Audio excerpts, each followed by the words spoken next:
The member for Newcastle. I call the member for Greenway. Thank you, Mr Deputy Speaker. In making some remarks about this budget, I want to concentrate on the complete lack of support that is being given to infrastructure and, in particular, addressing the infrastructure deficit that exists in outer metropolitan areas, and specifically in my case, North West Sydney. And I know, Mr Deputy Speaker, you'll be acutely aware of this, with South West Sydney's growth certainly comparable to that of North West Sydney, and in particular the importance of investing in health infrastructure in those growth areas.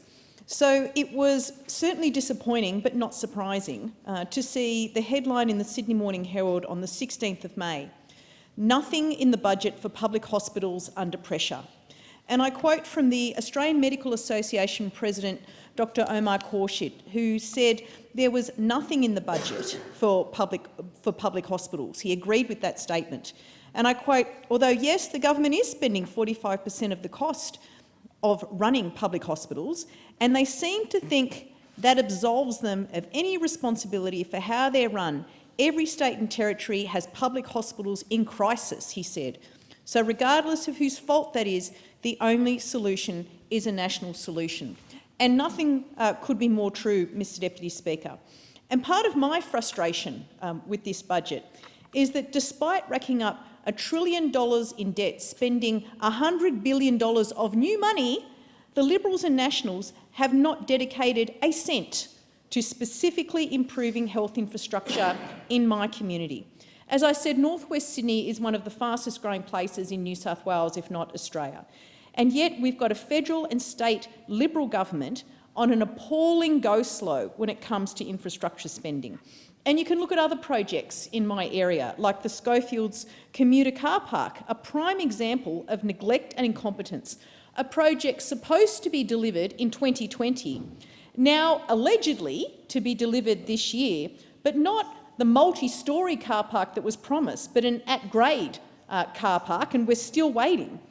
But one of my biggest sources of frustration is the supposed Rouse Hill Hospital, and I use hospital with inverted commas here, because if you can even call it that, given that it will not even include an emergency department.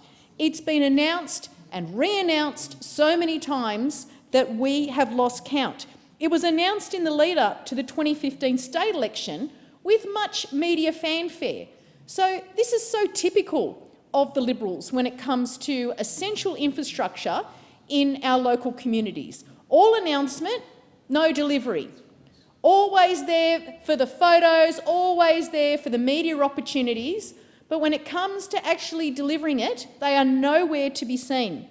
Once the posters and the bunting came down and the election buzz petered off, what were we left with? Just crickets, Mr Deputy Speaker. And then again, in the lead-up to the 2019 state election, another announcement as the New South Wales Liberals finally decided on the site for the new hospital. Now, you might think, well, clearly they were spending those 4 years doing all their due diligence. Surely they'd spent their time working with landholders, engaging with the community, making sure they'd picked a suitable site. But alas, no. Jump forward to March this year, 2 years after the last state election, and the New South Wales Liberals send out another media release. We've picked a new site, ladies and gentlemen. And why did they have to do that?